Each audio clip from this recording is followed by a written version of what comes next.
Hi everyone, welcome to our promotional video of WinGNN. In this 2-minute introduction, we show the key idea of our proposed WinGNN to make the graph neural network model dynamic graph in a simple but effective way. This work is done by KDD group in Tsinghua University and under the supervision by Professor Yifan. Our story starts from an intuitive observation.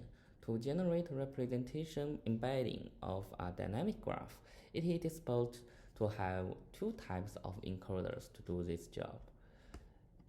Take this dynamic graph with 4 snapshots. For example, the first type encoder requires to learn the structure and the content of each static graph at different snapshots, which we call this graph as partial encoder.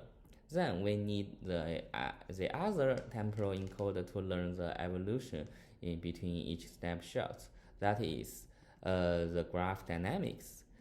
This two encoders design is useful in modeling the dynamic graph, but also has defects, such as the large amount of parameters in temporal encoder and the local optimum caused by the same temporal scale of evolutionary learning.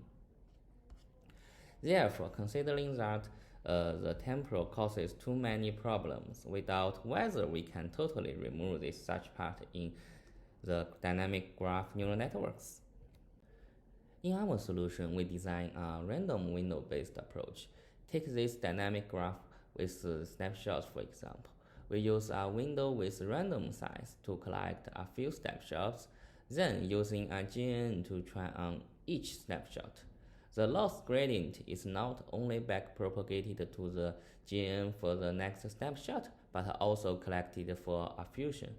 After the GNN is trained on the last snapshot in the window, we fuse all collected gradients as the general gradient of this window. Then we randomly use another window with different size, and the general gradient in the last window will be backpropagated in the first snapshot. Such design will make the GNN learn both graph structure and evolution under different temporal scales, and this is why we call our design as WinGNN. We found WinGNN is very useful in most dynamic graphs, and you can try our code with this link. Thanks for watching. See you in Long Beach.